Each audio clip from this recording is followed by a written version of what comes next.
Hey gang, Django here, Primal Punch here. Today I'm going to go ahead and try bending a piece of 5/16 by 7 inch cold rolled steel round bar. It's my Odin's bend, and it's the equivalent of the Iron Mine red nail. And I'm going to be trying to do this in singles, single hero wraps.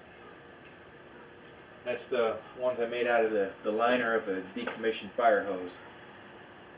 So I'm going to give this a shot. I managed to bend one, and I want to know if it was a fluke because I was never able to, I hadn't worked up to bending a red nail in singles, and I was never able to really work hard at that because I have to save my hands for work.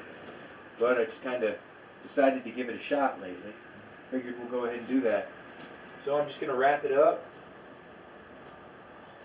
first, of course, and maybe talk a little bit about steel bending. When we're bending steel, all right, there are several muscle groups involved, and some ways that you can get stronger at bending steel without actually, bending steel, because bending bigger can be very hard on your joints. It's it's better to have the strength to get the strength, which is very difficult. So some muscular exercises that we can do, of course, levering, where you hold an item like a sledgehammer or a stick with a weight tied to the end and just lever it up and down. You make this movement, and that's great because that's one of those movements, okay? So ideally you're going to do the levering movement like this with the weight behind you, because that's what's going to really help you. You'll do it both ways. I'm sorry, I didn't mean to confuse. You do it both ways, where you're going to lift it up and then drive it up, okay? So you're working all those muscles that are going to be used to crank, because that's a good portion of our strength is when we crank our wrists on that kink especially, all right? And then another good exercise are pec deck flies, because that's another aspect of the kink where we're driving in, and that's your main bending force, all right? So those pec deck flies are going to work a lot of stuff in here. And then close grip rows, or isometrics using a close grip where you're pulling it toward you, all right? So you would brace your feet, you'd have it tied off your isometric belt or rope, and pull toward you at a close grip, because that's going to work those other aspects where we're driving it back toward ourselves. So those three are the main movements that we're doing. So here I've got my piece of steel. Just going to go ahead and try to get a nice tight wrap on this bugger.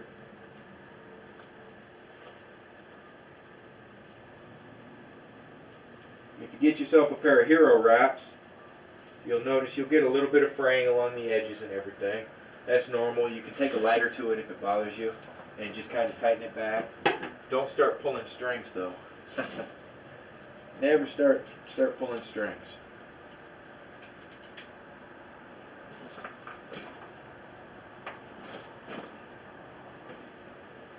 I really like them. They're a little rough on the hands, but I really like them. The texture.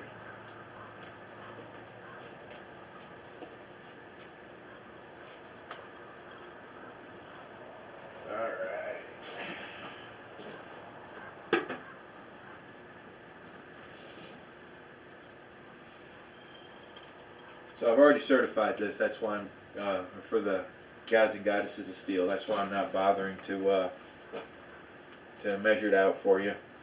I'm doing this to see if I can, and thought I'd bring you all along for the ride, because I've been working hard to try and gain some strength back, and I've been using a little different method. All right, instead of high resistance steel bender's helper work, I've been using my sub intermediate, and I've been doing sets of 100, 3 sets of 100 a day, and that's just spread out, okay?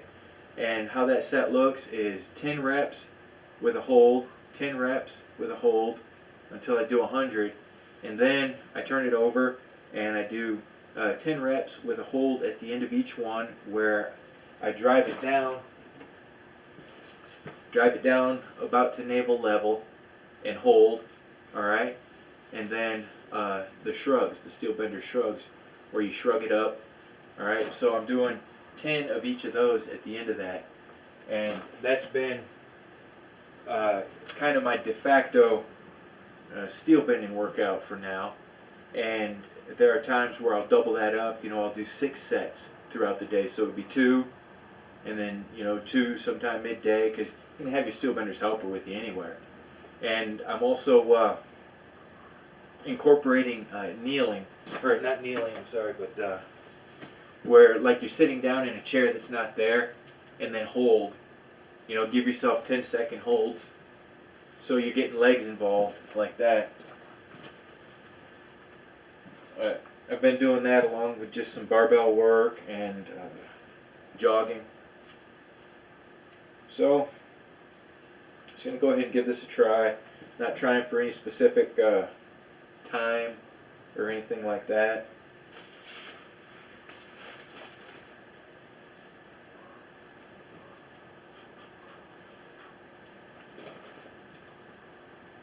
Just going to see if I can do it.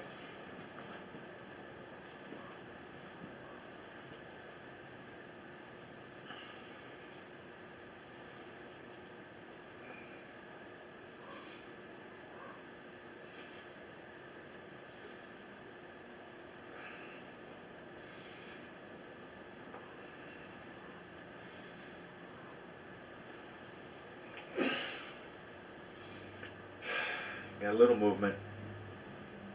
That kink is hard on these longer bars. I've got, look man, that bar just goes right into your finger. The kink is hard. I've got short arms, so the kink for me is the most difficult portion. I think it is for a lot of people though, not just short arm guys.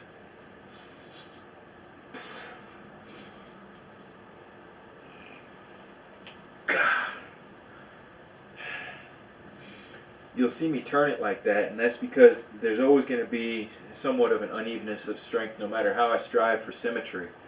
So I turn that so that it kind of evens out in the end. It helps with keeping the legs a similar length, which helps with your overall bend.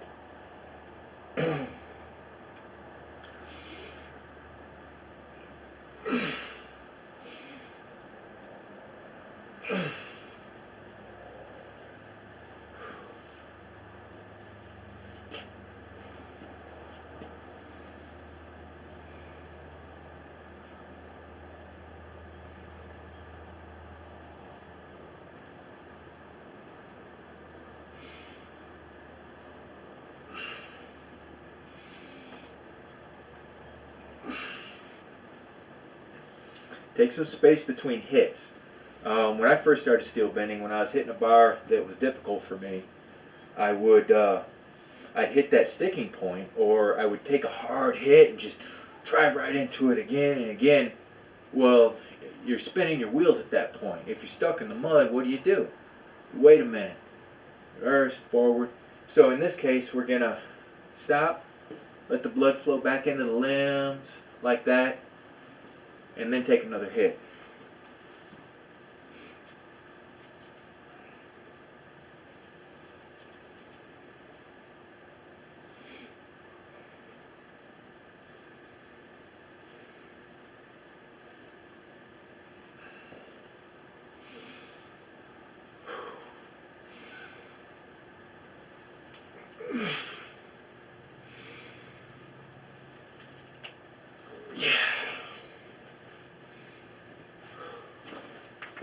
I want to get my time down on this. I know it's taking me quite a bit of time here to bend this bugger, but never got to the point where I could do it in singles before. So this is it's a big deal for me. I'm pretty happy about this. Hopefully the camera's working. I've been having trouble with the camera, which was since the beginning of my channel. That's par for the course, since I first started YouTube. When are you gonna get a new camera, Primal Punch?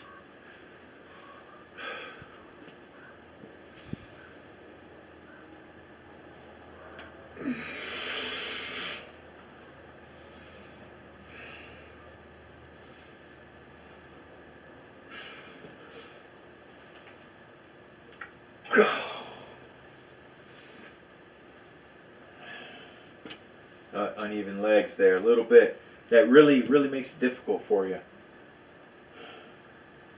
Well, for me anyway. I got to try and get it just a little closer here.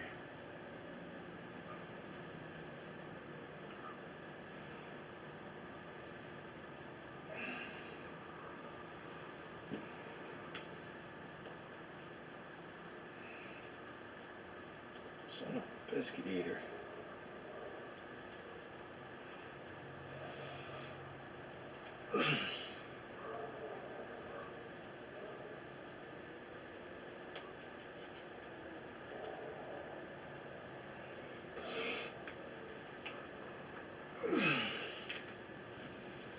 That's definitely under 2 inches.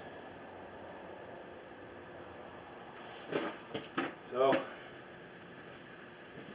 cool, getting there. Just building some strength up. I think that I just have to remember for myself, and I think that maybe this is a good lesson for a lot of people, to take it slow.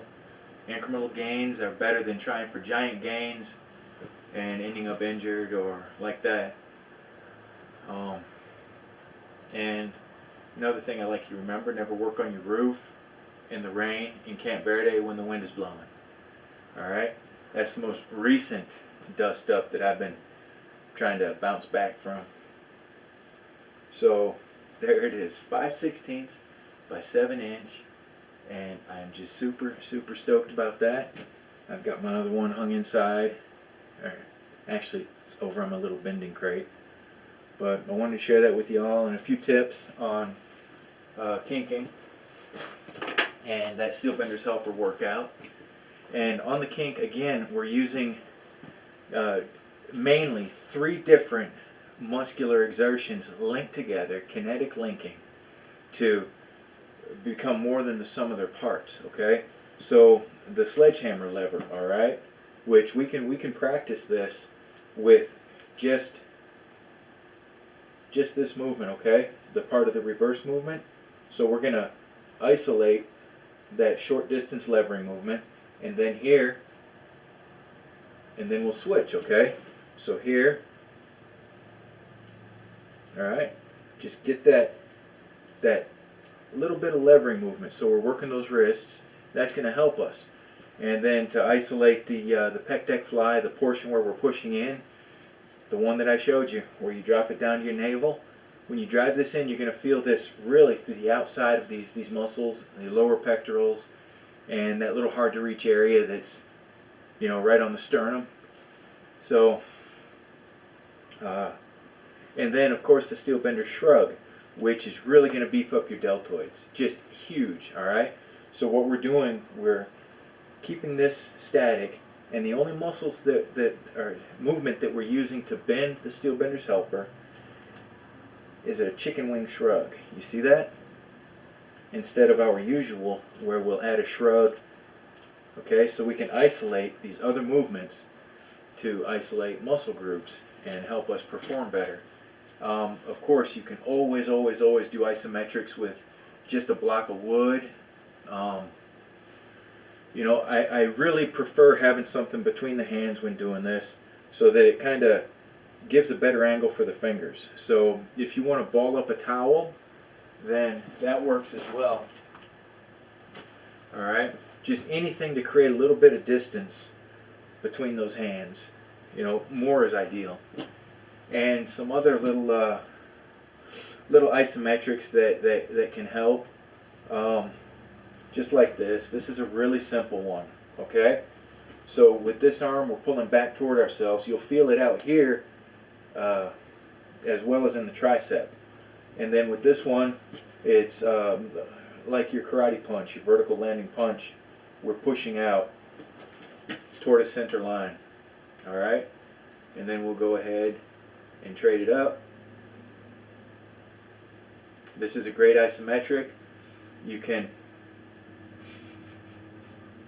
move your arms to different distances if you want to work. I wouldn't go much past here.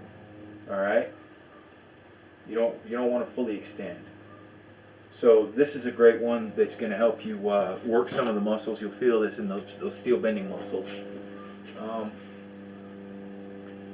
yeah, those are just a few little tips and hints. But those 3 movements, it's important to remember, okay? We're going to try to keep our hands gripped as tightly as possible on our piece of steel or steel bender's helper. So then we've got that wrist crank, okay? The wrist crank, and then the push in that utilizes the heavy muscles along here, biceps and everything. And then that third that is, some deltoids, the lats, where we're going to drive it back toward ourselves, okay? So there are 3 movements going on when we kink a piece of steel. And then as we get, through the sweep, there's, less of the wrist crank. Then it's just a straight drive. So the crush can be very difficult because of that, until you're able to get your fingers around it. And about the crush, you saw that there were, once I got that through the sweep and got, around right there, you'll notice that I kept one hand tight, opened the other because my knuckles would have been touching. And I drove into it like that, kind of guiding it with these fingers over top. And then, once it was close enough, then I did it this way, right? And drove it in until it was close enough where I could now add that grip strength to it for that final crush. So increasing your grip strength is really going to help you with your steel bending. You'll have a direct correlation, especially that final crush, getting it down below 2 inches. You can make that crush look easy, that final crush. But that's it. Just wanted to share that with you guys, and I'll just keep on babbling if I don't shut up. So I'm going to go ahead and say goodbye and say thank you very much for coming and hanging out with me. I appreciate you, and I'm really glad that we all made it into the new year. We're here to see another tomorrow, and I'm just really glad. So y'all live free, punch hard, and bend hard, all right? And be good to yourselves because you're worth it, and I dig you, and I'm glad to know you.